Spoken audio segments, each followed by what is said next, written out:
Great. Well, good morning, good afternoon. I'm not sure where we are. Good morning, everybody. My name is Nairi Woods. I'm Dean of the Blavatnik School of Government at Oxford University. It's a huge pleasure to chair this session on creating a shared narrative about the future.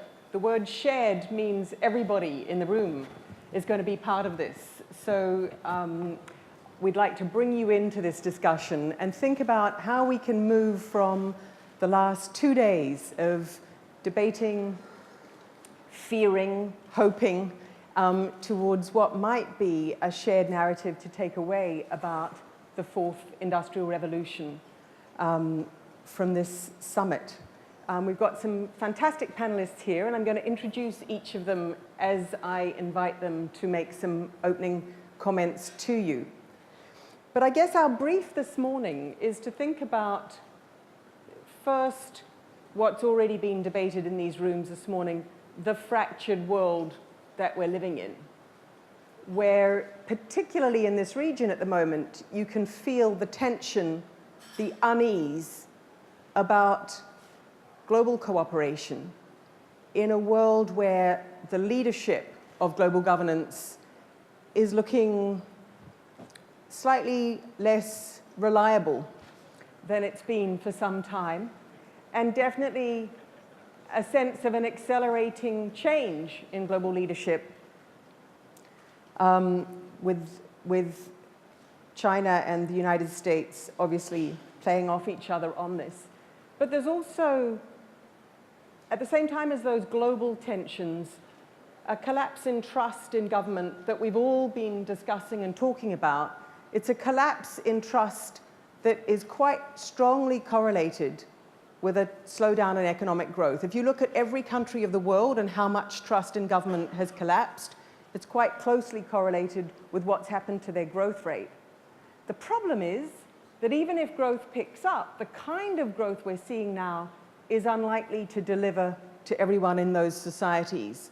And so it's not actually going to help us get over that trust gap.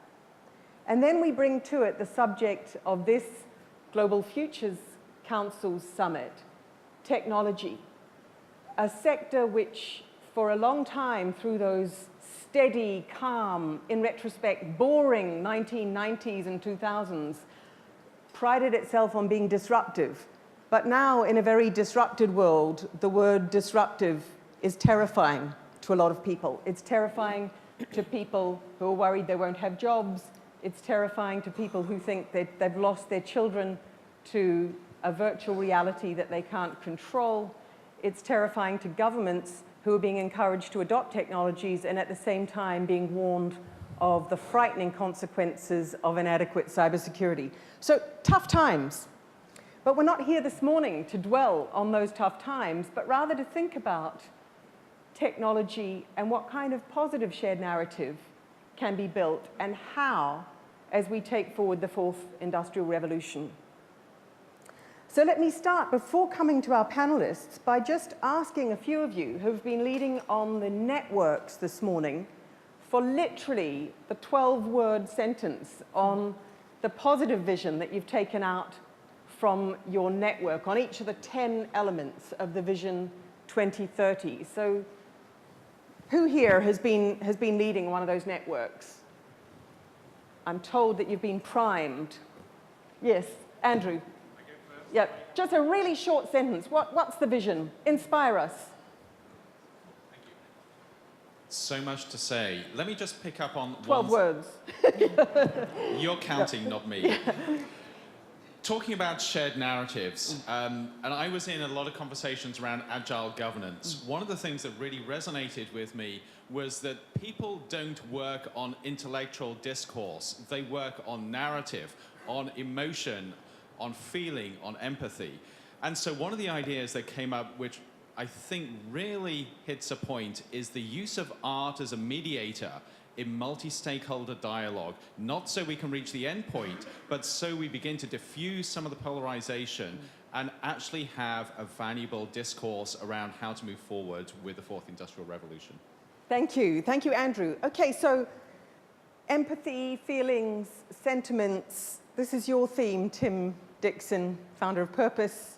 Tim's first job at age 12 was working for Rupert Murdoch, delivering newspapers, not running Sky News or anything.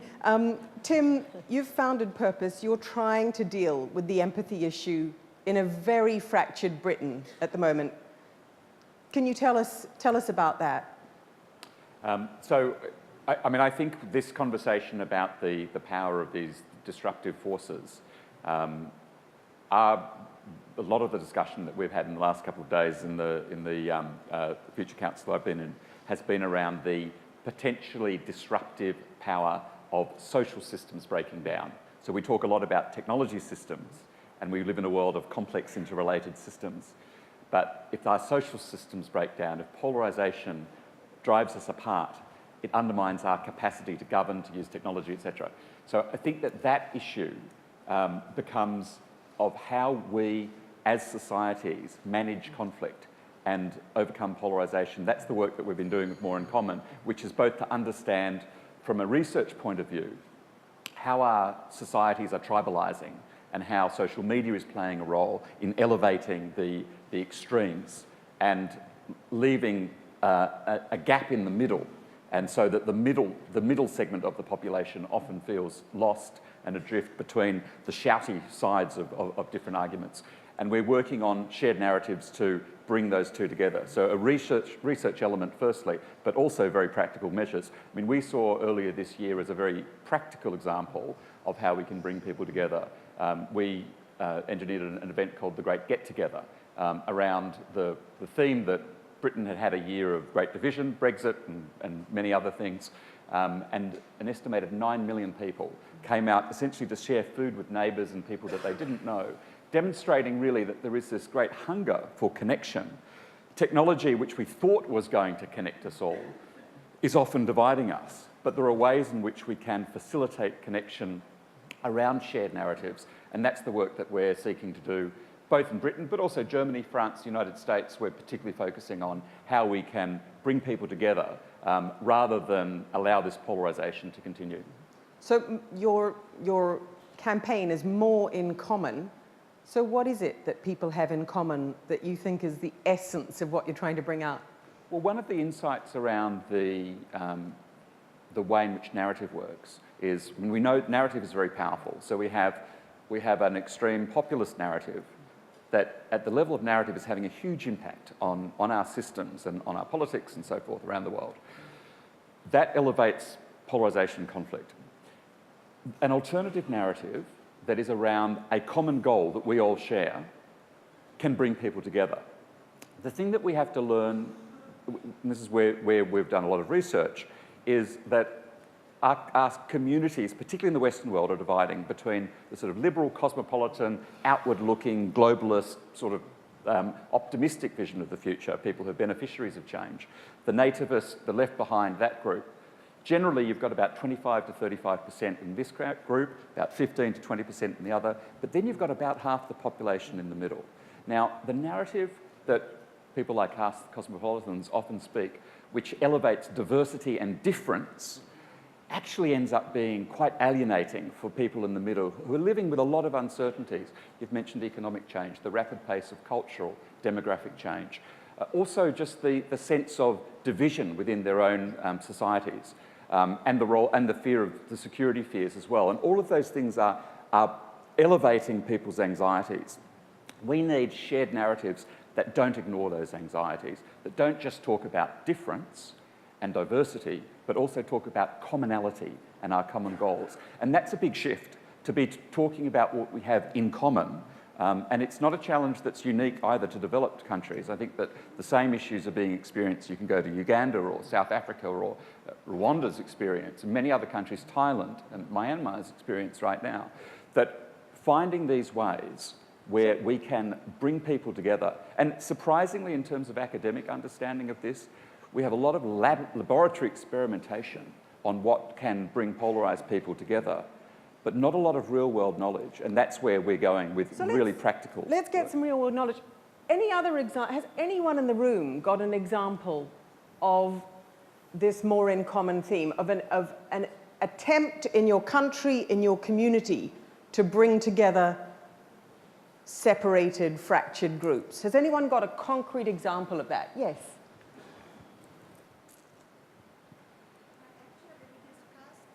That by 2030, it would be important that national values and cultural diversity will become integrators and no more worries about growing nationalism or radicalization. You have mentioned security concerns and fear, and it goes very closely together with that. And so we believe that by 2030, each individual should feel it extremely easy to have their competencies, their skills, their diploma certificates recognized anywhere in the world. So can you give us a concrete example of one thing that's working to do that?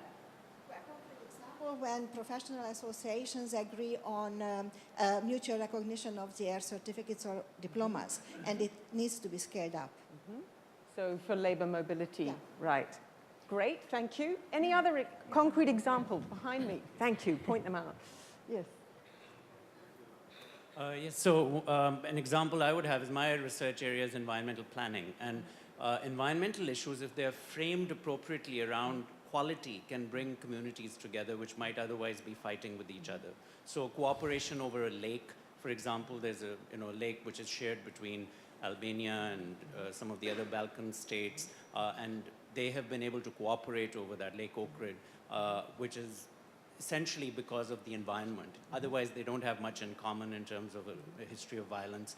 Similarly, Ecuador and Peru, they resolved a major territorial dispute in the Cordillera del Condor, which was around territorial issues, but they used the environment and biodiversity to resolve it. But it has to be framed properly. If you frame it as a divisive quantity issue, it can lead to conflict. But if you frame it around quality, it leads to quality.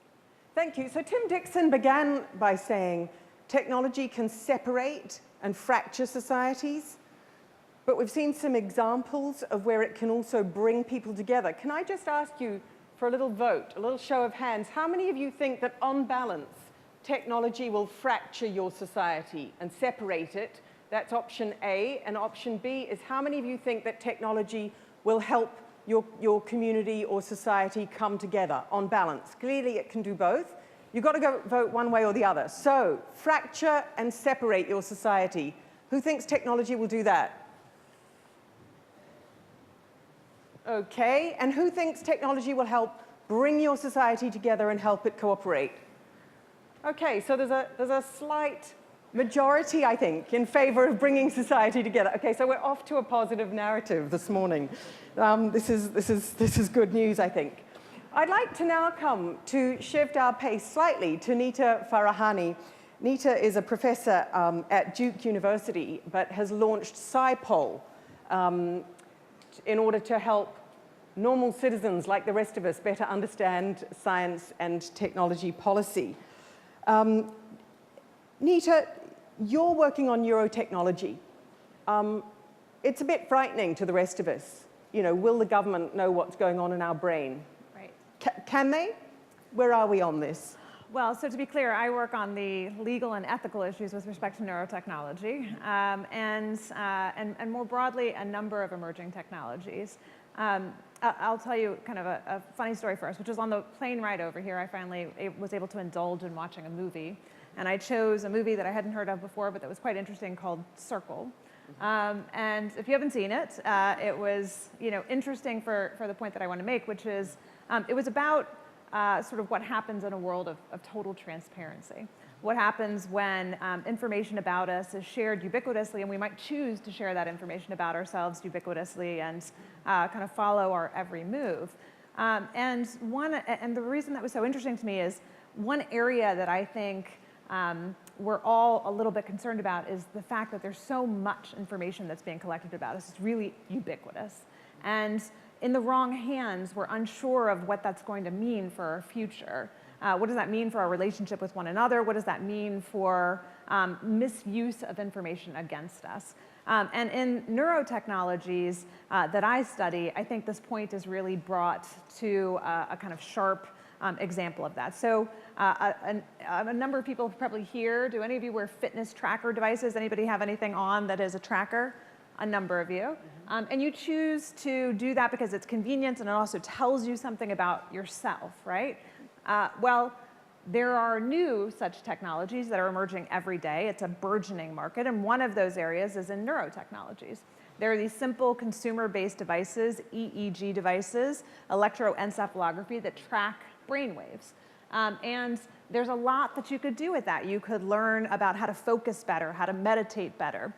Some people are starting in the corporate world to ask of their corporate employees who are, or require of their corporate employees who are on the factory floor to wear these devices in order to find out whether or not they are focused and alert. Truck drivers are being asked to wear these in order to track whether or not they're drowsy while driving, because drowsiness while driving is is the #1 cause of accidents in the world. So there's some wonderful advantages to these technologies. We could decrease accidents. We could decrease accidents on the factory floor. But what else can you learn from these devices? Could you, for example, start to decode a lot of information from the brain? Well, advances in other areas of neurotechnology suggest you can recreate visual images that you see in your brain. A recent study that came out this summer was able to reconstruct, not through EEG, through a different technology, the sentences and thoughts people were thinking in their brain. And that's amazing progress. We can learn so much about the human condition through those.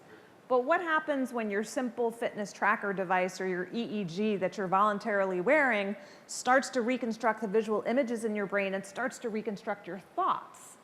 And what happens when that information has no protection for you as an individual? Can you think a dissident political thought without persecution? Can you start to suffer cognitive decline without your employer firing you? And governments have an important role to play in this because there is no minimum threshold for privacy. There is no protection of this last bastion of freedom, your brain. And unless we start to engage in a pretty serious dialogue, individuals with governments, about what a minimum floor of protection should look like, what a minimum amount of privacy in your brain or in your life in general should look like, our future is going to look very different than it does today. So hold that thought. How many of you would be comfortable to wear a brain tracking device? Hands up. Right? Hands up. Nobody. Not anymore, right? How many of you? There's one over there. How many of you, although you wouldn't wear one yourself, would like to put one on your spouse or your employees? Okay, so we got some honest folk there, right? Okay. I'd love to put them on my students to see whether they're paying attention, and then just zap them when they're not. There we go. Okay, so Nita, tell us the positive narrative. So the upside is, I mean, take it from the genetic side of things, right? People had the same fear before, which is if you start to share your genetic information, it could be misused against you. But if we don't share, we won't learn the tremendous number of things that we could, for example, for precision medicine and genetics, to enable us to be able to learn great things about the human condition, ways to treat diseases, ways to treat mental illnesses and other conditions. And so I think we have to create an environment in which people want to share their information in order to make advances, in order to learn about ourselves, in order to enable us to be able to make the progress that technology will enable us to make. But we can only do so if we engage in a positive dialogue to figure out what is the minimum amount of protection, what is the nature of the misuse we're concerned about, how do we create an environment in which people are comfortable wearing these devices because they know that there is some way that they can wear it and enjoy the benefits without suffering from significant downsides from misuse of collection of information about them. How do you turn on and off what information is shared about you? But that dialogue has to turn into some quite robust regulation. And it needs to turn into, I think, an adaptive form of regulation, right? One thing in this new economy is that technology is proceeding so quickly that stifling regulation will prevent progress from happening, but a lack of regulation also doesn't work. And so a new model is an adaptive regulation model, which doesn't seek to over-regulate, but seeks to put into place some minimum protections, and then as technology develops, enables for adaptation to occur over time. And do you personally think that in 5 years' time you will trust the regulatory regime enough to wear the device yourself? I'm in an insulated position in society, right? I'm a tenured professor. I have protections that mean that I could wear one of those. Would I recommend my child wear one of those, or my spouse who doesn't have that same kind of protection 5 years from now wear one of those? No. Me personally, would I wear it? Yes, and so the question is, how do we take the kind of privileged position that I'm in, right, in a protected employment setting where a lot of the benefits that I need to be able to flourish in society are secured for me, and ensure other people enjoy similar kinds of securities to be able to adopt technologies, enjoy the benefits of technology without facing and exposing themselves to significant risks. So can I turn back again to the audience to ask, did any of you come up with an actionable way to create regulation that people will trust enough to step into this quite scary, otherwise, technology? Did anyone, do we have anyone that's come up with it? Yes. So we are neuroscience. And here's the microphone.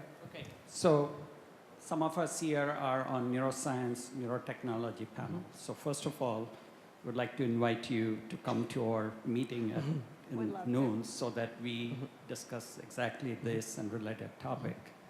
So one quick point is that there is a certain over-expectation and hype about this whole topic of reading the mind or reverse engineering the brain and so on. So of course, we can get carried away. So the example you gave is a highly constrained MRI images where fixed set of things are given and they can reverse read what that is, which is far from reading the mind.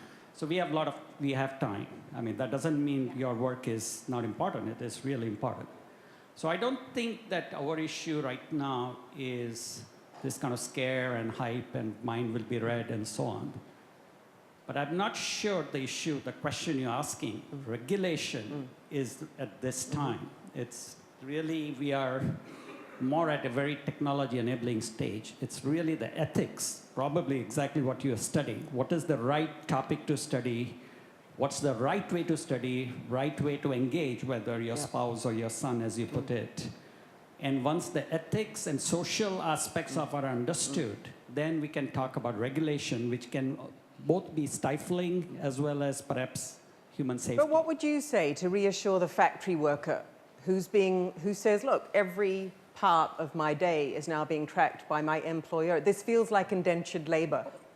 What would you say to the factory worker that's being asked to wear a brain device? Well, hold on. I think with a video camera, they're being tracked a lot more, or a Fitbit, or a various keystrokes that they're putting on the computer. So that's probably, or Facebook. It's far, far more intrusive than perception that we are somehow ability to monitor 100 billion brain cells with quintillion synapses, right? So I think we are almost too far from thinking as if like somehow factory workers' mind will be read and it will be intruded. We have many checks and balances before that, camera tracking, even emotion tracking, right? You can put a skin conductor and galvanic skin response, which will track your emotional levels. Are you suicidal or not, or lying or not?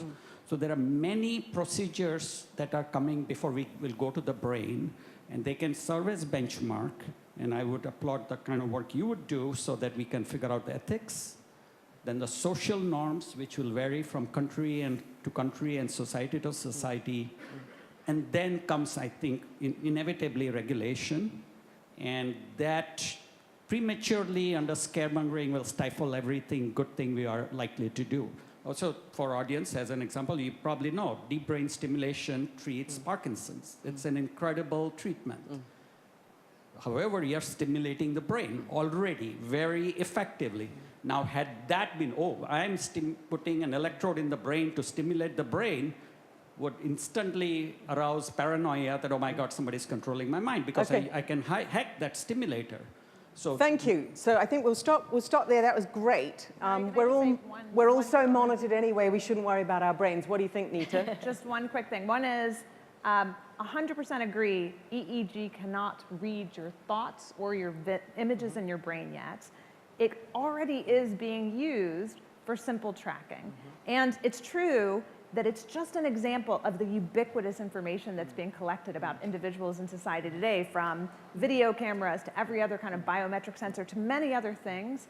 The point, I think, is not about EEG. The point is about a minimum floor of privacy and adopting and recognizing that the positive conversation that we need to have is, what is the nature of the minimum threshold of privacy that governments and individuals can work together to achieve, so that we can enjoy the benefits of the fourth industrial revolution without fear of participating in that economy. Right. And in the development of those technologies and then the governance of them, the world is going to need a lot of cooperation. Leslie Marsdorp, you've been part of building a new institution of global governance in Shanghai. With all the challenges that come with trying to build a new institution, which isn't based on the global powers that be, but rather on the BRICS. Does it make you hopeful that in responding to this challenge, which will affect all countries, we can build new institutions for cooperation across borders? I mean, I'd say over the last 2 days, we've heard a great deal about the acceleration of technology and how that is changing our world. The question you've just posed to me now is about, have our institutions adapted, or are they adapting to this changing world? In terms of global governance, I would argue that the rules of the game have pretty much remained the same for the last 70 years since the post-World War kind of consensus, if I want to call it that. We see now today the emergence of new types of institutions, and I think the BRICS is one little experiment, one little laboratory symbolizing that change. Let me give you an example why I say that. For the first time now, you have an international institution, the New Development Bank, which is linked to the BRICS countries, where 5 very different countries of diverse size and economic and political influence have equal say in the running of the institution. China, as you know, is an $11 trillion economy, second biggest economy in the world. It has exactly the same say in the running of this institution as Brazil, as South Africa, which, by the way, is 30 times, China's 32 times bigger than South Africa. So our institutions, the rules of the game needs to be redefined to see what is required, not just for today, but for the next 20 years. This is still an experiment. I'm sure there will be significant challenges over the next couple of years and decades to come, how this will actually work in practice. But the key point is this, that there is no veto power associated with this dominant China. If you configure how the world looked after 1945, when the US was 50% of the world economy, almost every leading institution was dominated by the United States. We could see laboratories emerging in other spheres of governance that replicates this model. But I mean, the BRICS Bank, you know, Brazil, Russia, India, China, South Africa, was born at a time when it was revolutionary for those countries to create their own development bank and tell other organizations to take a walk, in a way, right? That was a sort of slightly revolutionary act when it was born. But now it looks rather establishment. I mean, China now is at the center, to quote President Xi, of global governance.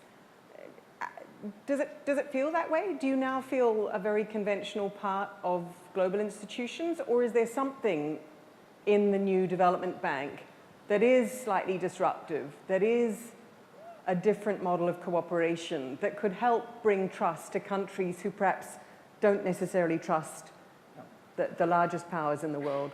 I think there has been, or there is undergoing a fundamental change in global governance, and in broad terms, it's got to do with the rise of emerging markets and the growing political and economic influence of China right at the center of that.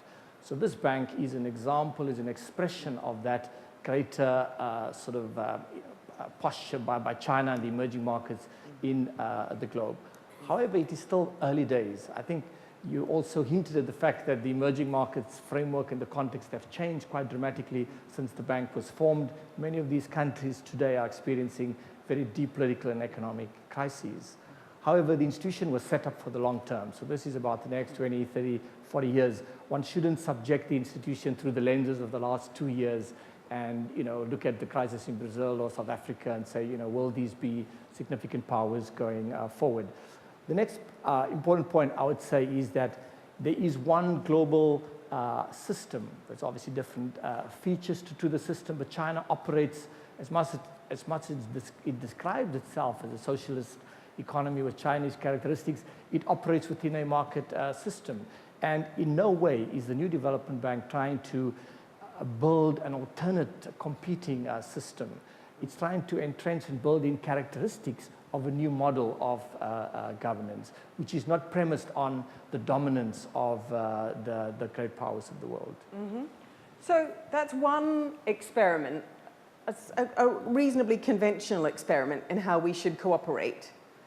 Are there any others in this room? Experiments in global cooperation? I mean, we've all heard this morning already that the great opportunity of new technology and the huge fears about what happens if there isn't cooperation. What happens if it falls into the hands of those who we know will misuse it, who we know will use it to oppress or to torture or to do bad things? That's why we need global cooperation. So a couple of examples of experiments in global cooperation that work. Yes. Hi, I'm Arudama Ghosh. I run the Council on Energy, Environment and Water in India. On the 30th of November 2015, France and India came forward and announced a new initiative called the International Solar Alliance. On the 6th of December this year, the ISA will become the world's newest intergovernmental organization. Mm-hmm. But why is it different? Number one, it's a developed and a developing country coming forward and kicking off a new initiative. Mm-hmm. Number two, it's not meant to be another big international bureaucracy. Mm-hmm. The very lean secretariat, it's meant to be a platform for the private sector and the public sector and civil society to come together to do things which would be faster, cheaper, and in ways that have not been imagined before. And is China not a member? China is meant to be is like to become a signatory to the framework agreement. Australia has signed up. You have the latest ratifier of the framework agreement is Guinea. So you've got a range of countries coming forward and seeing that the technology exists, the finance exists, the market exists in its potential, but you don't have platforms that bring it all together. Yeah. And you need nimble, agile institutions to do that. But what exactly will the alliance do? Number one, it's meant to de-risk and reduce the cost of capital for deploying technologies in the solar and renewable space, which currently is not being deployed in the countries where the sun shines. Yeah. Okay. Number two, collaborate and pool in resources for R&D for next generation of technology. Great, thank you. What about, does anyone have an example of global cooperation which addresses directly the governance of technology, the governance of the technologies which people are a bit worried about? Yes. Yes. Thank you. I'm on the Council for Human Rights, the Future of Human Rights, and I'm not an expert in human rights myself, but I'm increasingly seeing the value of the ultimate global cooperative venture, which is the Universal Declaration signed by 193 countries, as the basis for a discussion and debate before regulation about the value of the individual, the rights of the individual, and the use of technologies and their impact on the individual. So I think I would urge all those involved in those technologies, that is a great place to start. And it's the only globally agreed framework of values and expression of rights for individual people. Absolutely. Great. Espen.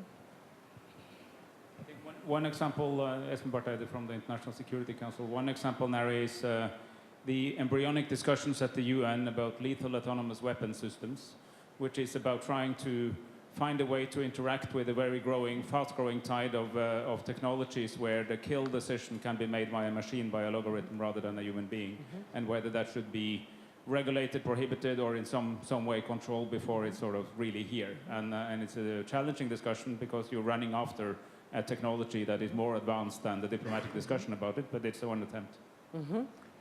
Yes. Lady in the back. Yeah, so I'm in the board of the Partnership on AI, which is an initiative putting together corporate and non-corporate entities to discuss and share best practices about developing the technology and deploying it in the real world and understanding the impact that it has on people and society, with the idea of maximizing the possible benefits on people and society. And that is a very multi-stakeholder initiative. It was started a year ago by 6 companies, the 6 most... Sorry, I didn't catch which technology. AI. AI, sorry, right. And so it was started by 6 companies, the main players in developing AI is Google, Apple, IBM, Facebook, Microsoft, and Amazon. And now we have 54 partners, of which only, about half and half, corporate and non-corporate, discussing together about the main topics and the main issues that are in deploying AI in the real world. And again, just like the BRICS, wants to achieve a balance, and where nobody has a veto about the initiative and the outcomes that come out. Even the board, even though it was started by 6 companies, the board has 6 representatives from the founding members, but also 6 people from non-corporate environments, NGOs, civil society, academia, and so on. So I think that's to me, it's a very promising experiment in understanding the impact of the technology and also in contributing to a positive narrative, shared narrative. Great. Well, let me pose to you all the question then. Pretty much everyone in the room was unwilling to wear the brain device, okay, given we'll take the limitations. We're in the hypothetical world at the moment, okay. But you've now got a choice of trusting either corporate self-regulation, because a lot of companies are saying if we let governments get their hands on this, the innovations just won't happen. It's going to slow down innovations which could be life-saving. So this model of corporations with civil society groups in dialogue is model A. Model B is the other one that people are proposing, which is that it's got to be governments because otherwise the public interest won't be fully protected because it'll always be traded off against the corporate interest. So which one are you going to, which one would you want to see, which one would you trust more? So first, corporate and NGO, corporate and society, the alliance we just heard about. Whoops. No hands at all? Oh yeah, okay, so we've got some, okay, just hands up. Thank you. And what about government and intergovernmental? Okay, so there's a sort of majority on the government and intergovernmental. Let's move now to how it is that what's being done is communicated. So we started this morning with this huge trust gap.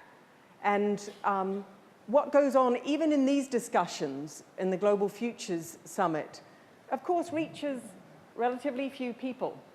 So we're very lucky to have Mina Al-Orabi here today, editor-in-chief of the United Arab Emirates main newspaper, English language newspaper, The National. Mina, you're in the business of communicating to the wider population. Can we rely on you to take the comforting, positive narrative that we might extract from this room and to communicate it to people or not? Well, in terms of responsibility, of course, and that's what we're in the business for. But the problem is today, you will have someone share a screen grab of a tweet through WhatsApp to a group of people all over the world and say, I've just received this news. And you don't know whether that tweet is actually right or it's been photoshopped. You don't know if it's a verified account. You don't know where the screen grab came from. You don't know if it was forwarded to that person. So even if you trust that particular person, you don't know where they got it from. So the problem today is that we have all this fragmentation, but also each of us today is a publisher and a distributor of news. And we use the word media, and we say, well, there's the responsibility of the media, where really the word is no longer in itself, the term in itself is no longer reliable because it's across the board in terms of media. Of course, you have terms of legacy media, traditional media, newspapers, who today are trying to find a space for themselves of what does it mean to be a newspaper or a traditional media outlet, whether it's television or radio, amongst all this information that's being disseminated and misinformation, fake news. Many of us have read all the articles and listened to the stories of fake news, and it is a big challenge. Added to it is, of course, the technology, not only in terms of publication and dissemination, but also who's controlling the search engine results. Everybody now in the media world has to think of search engine optimization. So how are we writing the headline in order to grab your attention to read it at the National, not to read it at my competitors. Add to it money. We've hardly spoken about money. When we're talking about, is it corporations who are controlling AI or governments, one of the issues at play here is money, and there's billions of dollars at stake in terms of who can control the algorithm that decides if a single topic is trending on Facebook. And then we get the pressure from advertisers of how many eyeballs are on your page at any given time, and how long are they spending there, and what's actually impacting that. And so you can rely, yes, on us to do the traditional journalism of reporting and quoting accurately, and if it's inaccurate, you can write a letter to the editor, which we will publish and amend and so forth, but that is becoming drowned out amongst everything else that we're all communicating via a device that's constantly on us. And so I think one of the issues here is this, whose responsibility is it? And a great part today, the responsibility and the onus is on each of us who have the control to publish and disseminate. And just saying, I just received this, can't verify it, but here you go, is not good enough. And we've seen how potent that can be. But when you say it's on each of us individually, that feels slightly hopeless to most of us, right? Because there's this huge tide out there that you're swimming against. And surely in the past, there are clear rules about what publishers can publish. Yeah. Are the technology companies who are in the business of disseminating the messages, whether it's Facebook or Twitter, are they actually publishers? Would you say they're publishers, or would you say they're technology companies? To me, I see them also as publishers, because today you can go live from any of these websites or platforms, but also they are learning, and we are learning as media companies, and the World Economic Forum has been instrumental in this, in actually bringing together representatives of whether it's Google or Facebook, Twitter, and others, and members of the International Media Council here at the World Economic Forum. That's why it's been such a strong convening power, to actually sit and have these conversations. They weren't happening 4 or 5 years ago. They were probably not even happening 3 years ago. And so we're learning of how we take back the responsibility, and you're right, of course it's not just each individual of you, and there are responsibilities on us and on them of what's being shared. You know, we're sitting here So if a Russian bot produces a defamatory message and that's published across Facebook, no one can do anything about it. But if you publish that message, you can have a defamation suit brought against you, I assume. We can have a defamation suit, and also there is an address. There's someone you can come to. We have to give, you know, on our About Us page who we are and how you can contact us, and that's not necessarily the case if it's a bot. Now, there are being increased pressures on actually verifying whether this is a human or a bot, and I think as we're seeing, and this is one of the positive messages, let's say, as we're seeing these concerns rise and rise, and people raising these issues, companies and the tech giants actually taking on the responsibility of making sure, first of all, this is a human being, and where are they coming from? But it's very difficult. I mean, we saw this particular issue when it came to the use by extremists and terrorists of social media to get their messages out. So what do you do as a newspaper? What you're depicting sounds like a race to the bottom. Because sadly, our eyeballs are often attracted by, not by our elevated selves, but by the most salacious gossip around, right? So there's a kind of dragging down to the very sort of baser parts of human nature. So how do you as a newspaper fight against that? Well, there's still the traditional and elevated standards of journalism in terms of making sure you're double sourcing, making sure that you're going to the people concerned, but also, in addition to that, making sure that you talk about the positive, but also the good aspects of what's going on. So I'll give you an example. We've just had the Louvre Abu Dhabi open. It was the biggest story.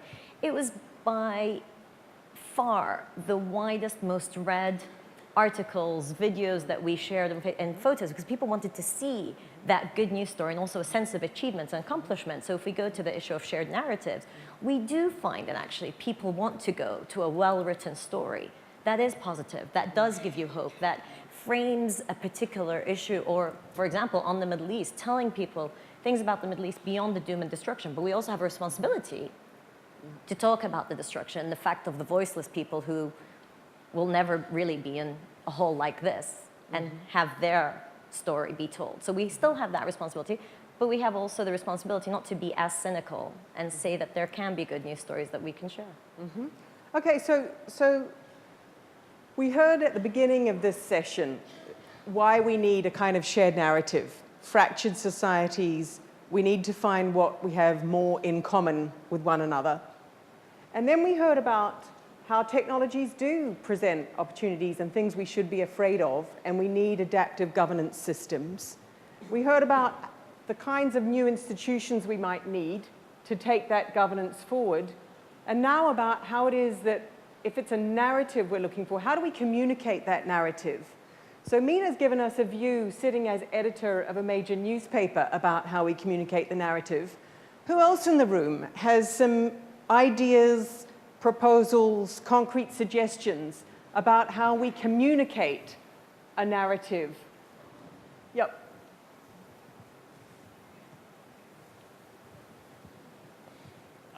I think as the dominant species on this planet, we are culpable in being very anthropocentric.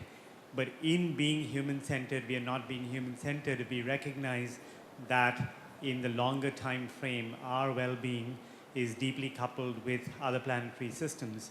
So perhaps a larger goal, a much more enduring goal, might be a concept that was developed by Professor Pam Matson in Stanford University called multi-generational well-being. Because if you have a well-being that is not just about the crisis that is impending or ongoing, but also deals with humans around the curvature of time, not just the planet, then you have to take into account the broader perspective, and it's a multi-temporal frame. Okay, thank you. But let's focus in on some concrete ways that you communicate a narrative, given that even established newspapers are being dragged down. Yeah, here in the front row, we've got two ideas. First of all, I echo everything you said. I'm chairing the Media Information Council here. And yesterday we were jumping around different councils. What I've heard from the food and energy is they both have a communication challenge because they would like the world to know better about the future of energy or the future of food and agriculture. So I believe, and we're struggling as media owners around the world because it's less economically viable to do media. But we're betting on the humanity being hopeful. So they want to hear about the better world. We just need to make sure that what every technology or every industry or every country that we're betting on for the future, we build around a very positive and hopeful narrative, and we're relentless about communicating this via the new media vehicles that both youth and older people are using in digital, because we want a better world as human beings. Okay, so when you say we're betting on humanity being hopeful, does that mean you're betting on humans stopping opening those messages which are hateful? Or can you just elaborate? What does it mean to bet on humanity being hopeful? Let me go to both sides of this equation because they're interesting. First, yeah, we do have fake news, and we have all these things that are they're much more attractive than general news, and we know that, and we suffer that as media people. It's much more interesting to read something that is fake and it was made up to entertain than that today something's going on with some arrest in your local town. So we deal with that, and through time we believe that people will stop opening those messages because it just won't be right. And we will get educated as a society, as more literacy we gain in digital, that reading and sharing that is just not correct. So we would foresee, since last year we did in the GFC, a decline on the consumption of fake news and that kind of crap content, if I may. On the other side of it. Let's just hold that for 1 second. Who's going to bet with this gentleman on the hopefulness of humanity? Hands up. Who's going to bet on the hopefulness of you? Well, I'll come to you in a sec. Right, great. So, okay, so you've got some support here on betting on humanity. I'm losing badly. Can I come to the lady who's got a response to you? Thank you so much. I'm Veronica Jones with the IFC on the Long-Term Investment and Infrastructure Council, and we had an idea that was more about quality to support positive information sharing. And we're concerned that, the narrative for us really engages a lot more young people who are desperate to connect.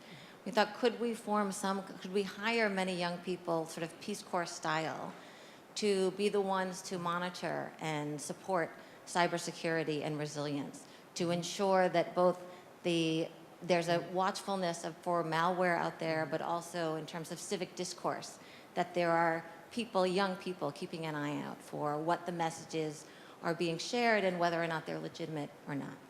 A Peace Corps of young people to help you monitor. Does that sound helpful to you? In some way, because on the other side of the same equation we're talking about, it's the new way of communicating to the youth. Mm-hmm. It's not a long test with investigative journalism that has 10,000 words that are pretty good, but they need just a snapshot. Maybe it's an Instagram picture that describes a narrative, and that's the way they're consuming the new information. So we need to adapt the message to a new generation that has 10 seconds for you. And we need to be able to portray our messages in such new formats. Thank you very much. Did you have a thought too? Yeah. Yeah, I'm with the Human Rights Council, and we've been talking the last couple of days also about the ubiquitous nature of information. I want to come back to what was said a little bit ago about sort of multi-stakeholder efforts, and they are existing in many areas, but in this area, the relationship between traditional media and the new platforms, there really hasn't been that kind of a coming together. And one of the things I think the WEF can do is to bring together, to create a multi-stakeholder conversation about rules of the road for dealing with things like disinformation, for accuracy, issues of sources of information. There's a key issue here, unresolved, and I think there's really a moment in time where it shouldn't be governments regulating content, but we've got to find alternative ways, and the internet platforms need to be in the center of that discussion with others. I think WEF can be a convener. So you're saying Facebook and Twitter should have rules of the road? Absolutely, but they shouldn't be the only ones deciding them. There Right. needs to be an there needs to be a discussion with various parties. And who would enforce these rules of the road? Well, I think there are examples in other areas of human rights that I know where organizations have been created that set standards, metrics, and ways of evaluating that aren't just the companies, but others coming to the table to do the same thing. But first, we've got to have the discussion, and I think, again, the WEF can be a place to convene that discussion. Great, thank you. We had a comment back here. Yeah, I'll come to you.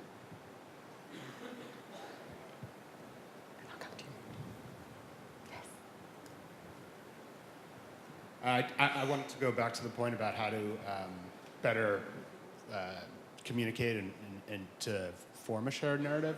And this is also a response a little bit to the like kids don't read thing. I think that there's a better way to frame it, which is I think people across the board can communicate better if they respect readers' time and meet them where they are. And I'll leave it at that in respect for your time. So I think that was a call for any report from any of your councils to be one paragraph long. Right. Okay, so there's a challenge for everybody. So can we have the microphone here? Thank you. By the way, sorry, to the gentleman who said the one paragraph long, I mean, wasn't he a brilliant example of what he just advocated? The pressure's on you now. Indeed. Vijay Punasamy from the Mobility Council. I experienced a couple of days ago perhaps the most beautiful, inspiring, and for those who do not know Abu Dhabi, surprising experience of celebrating common causes. It was a visit of the Abu Dhabi Louvre. Because the way they have actually brought together art across civilizations, celebrating each one of them, is probably the most beautiful way you can actually get inspired. And the way they're seeking out to bring children into the museum is also quite inspiring. The most telling, perhaps, room was the room celebrating religions, where you had historical books from the Torah, from the Bible, from the Quran, from Buddhist and Hindu scriptures, all in one room, tells more than millions of books. So I encourage each one of you not only to visit that museum, but encourage others to do so. But there's so more you can do by sharing those common values. Thank you. So it's another theme that's been coming out, the public spaces, art, music, the ways that humans remind each other that they have things in common. Stuart, you had a point. I'm going to come back. Yes, Stuart Wallace from the Values Council. What history shows us is that when you're looking at systemic change, and we're clearly in that moment now, What's critical is you get a vanguard of people who know things are wrong and want to do something about it, prepared to act, acting together. And so one of the things that I'm involved in with a whole group of other people is creating something called We All, or the Wellbeing Economy Alliance, which is groups of countries, cities, people across the globe who want to actually change and come up with a different system, come up with a new narrative. So the critical thing is how we work together, whether it's in WEF, whether it's a youth Peace Corps, or other ways of doing it. But we've got to get that 10% who know things are wrong and want to do something about it, working together. Common cause. Can I ask Stuart? Yes. Just for our council, Stuart, sorry. Wait, don't give that away. I want Stuart to just follow for a moment, which is one of the things that I think is really helpful for the conversation about the narrative is a conversation we had last night that maybe Stuart could talk a little bit about the project that he's working on within the council about a new social contract, right? Because one way that I think a lot of these things tie together in the fourth industrial revolution is a new social contract, which is really people plus governments plus all of these institutions. And the project you're working on is really speaks to that. Would you share just a couple sentences? Why not just give us one concrete element of a new social contract? Okay, one concrete element of new social contract is what's happening with the G20 and the work of Dennis Snower and others, where there's serious pressure being put on the G20 now to not just look at the economic, but look at the social, because economic and social progress have parted company. And that's concrete lobbying that's gone on by lots of think tanks across the world, and it's happening, and it's on the agenda for Argentina for the next G20 meeting. Brilliant, thank you. You, sir. Yeah. Yes, hello, I'm Thomas Sermacore. I'm a futurist. I work with the X Prize and advise a couple cross GFC initiatives here. I just want to offer a point of view on the word communicate. And I think we're slightly misunderstanding the generations that are coming after us, partly because they don't necessarily feel that they can own the conversation.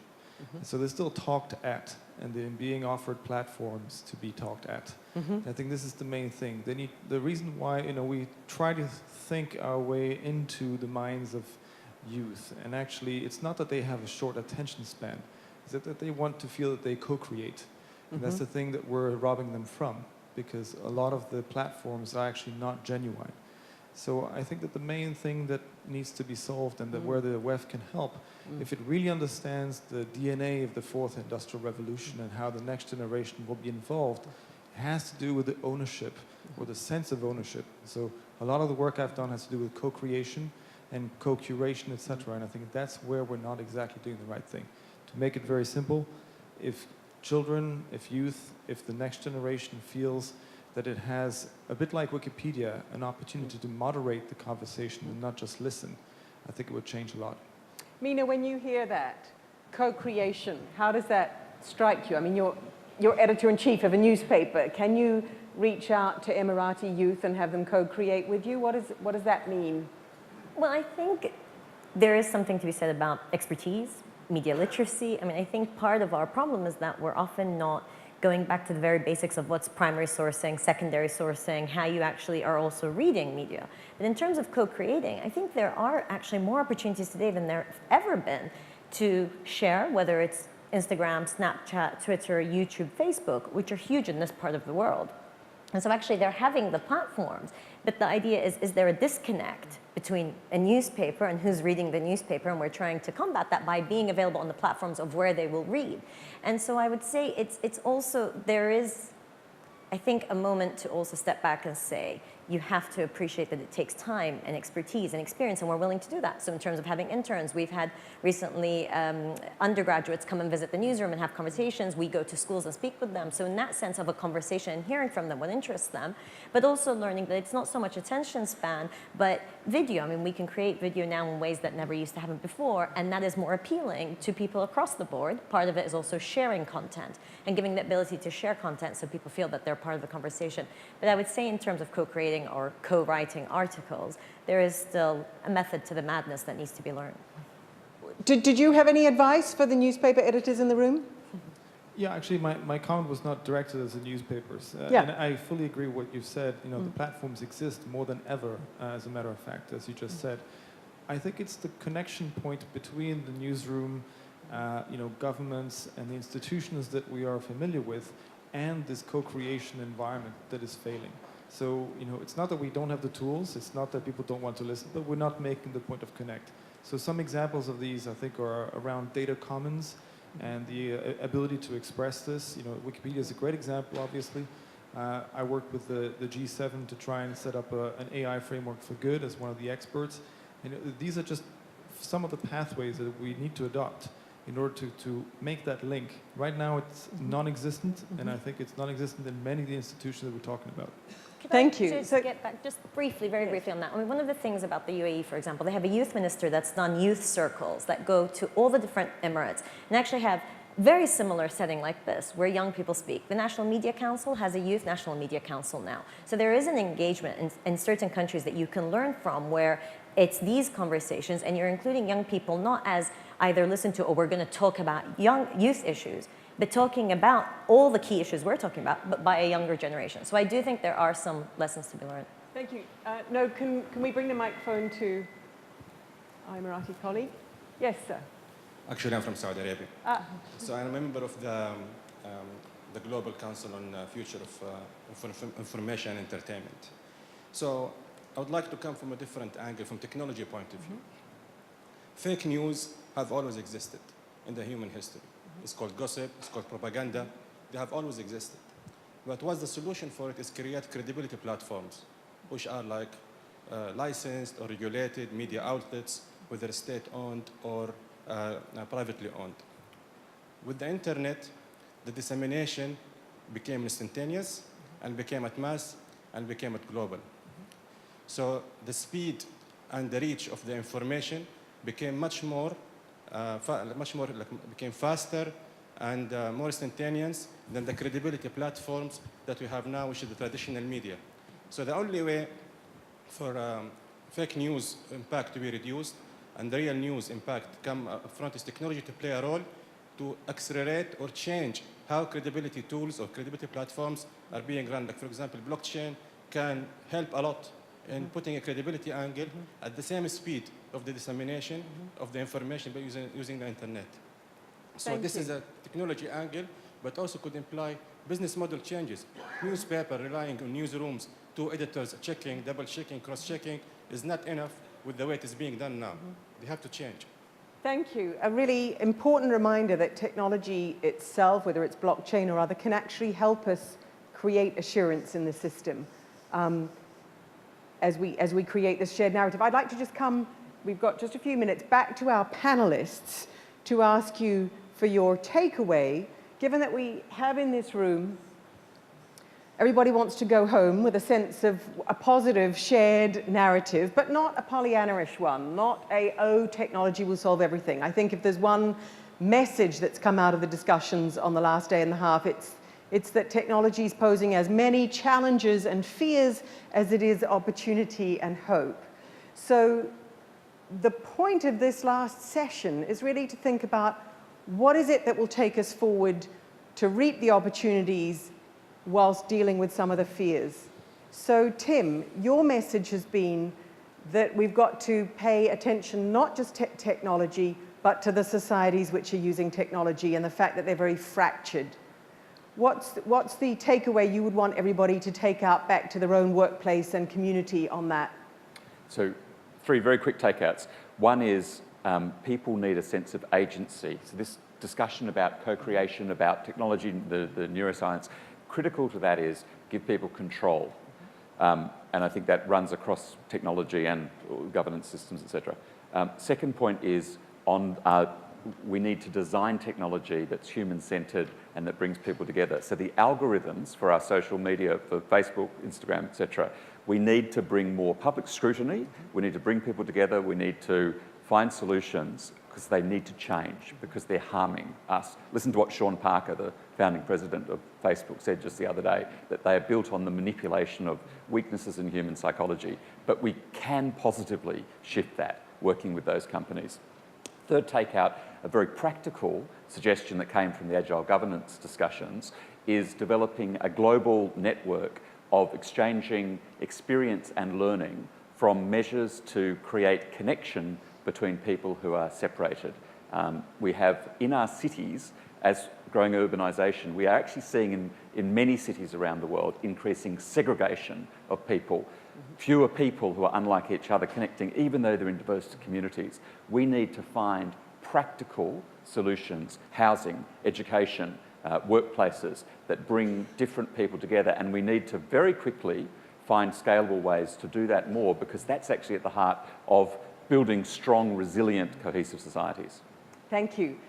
Nita, you kicked us off getting with Worry, your fearful right, story right. about people peering into our so brains, but what's the, I mean, I give those examples not because I think we should fear technology, but we should recognize that it's essential that we engage in a conversation between the public and governments on how to ensure a minimum level of protection. And so you mentioned SciPol that we've launched through the Duke Initiative for Science and Society. That's trying to create transparency for individuals about science policy, but also create opportunities for engagement, for this kind of co-creation, a way for people to know, how do you find opportunities for engagement in science policy? How do you influence the outcome?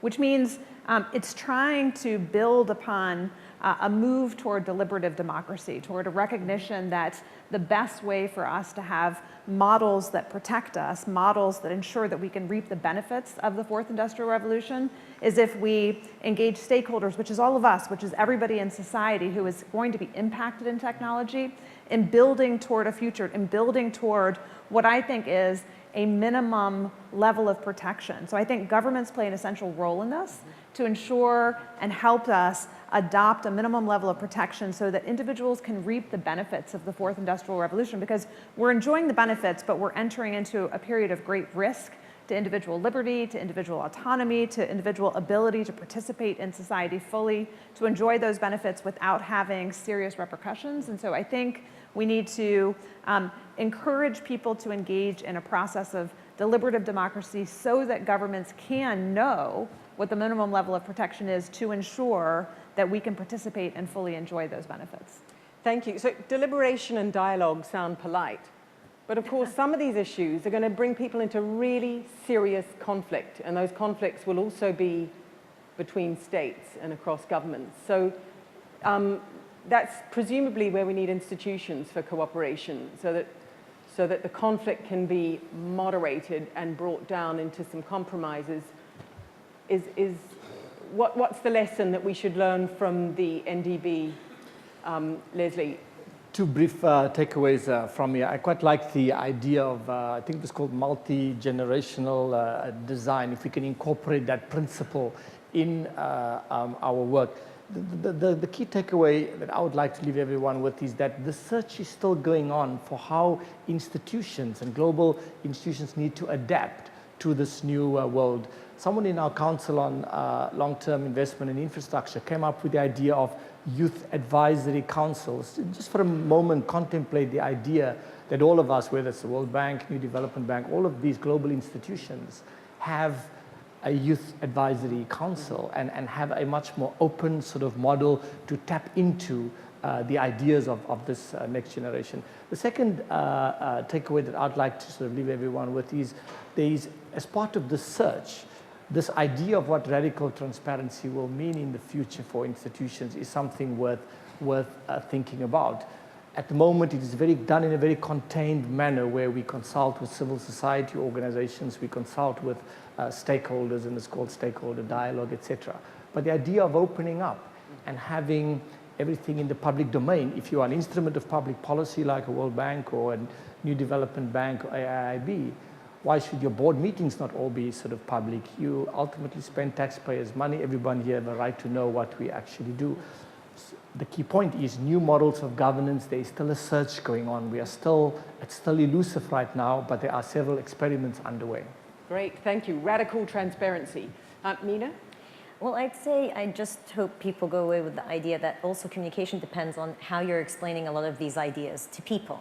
Quite often the reporter that's interviewing you isn't an expert in the field, so make sure that you're explaining the idea properly and speaking ordinary people's words. And also, we use words like mobility, people's mobility, whereas we're in a region and we're witnessing a time in the world where you have about 60 million people between refugees and those who are displaced, or more than 60 million people. And so for them, it's not about mobility, it's about displacement and having documents that prove who they are and finding how they're going to have their next meal come, or what country will keep them there or not. So I think we really have to also be grounded. And that's to say it's a shared narrative where we have a shared future together. And even if it's not positive, many of us in this room are privileged enough to have tools to change that. So lots of ideas. I think one thing that has come through very clearly is the give people back control, co-creation, how you engage people, not just in a dialogue, but in really feeling that they are part of controlling the development of the technology and its regulation afterwards. There's been an undercurrent of what we do with technology companies as they transition into becoming effective publishers, and how we move with technology companies. I think there's a consensus that something has to change there, and those changes need to be taken forward as a sense of urgency, because as Tim reminded us, technology in its disruptive form is disrupting societies that are already very disrupted. And the communications technologies, we really need to think about that, because we need cohesive societies to govern the technologies to be used to their best effect. Radical transparency, Leslie proposed to us. And then I think common to all of these thinking and to the WEF's thinking is the idea that if we think about Vision 2030, if we put the timeline up, this goes to the multi-generational issue, perhaps it's easier than thinking about what we do next year.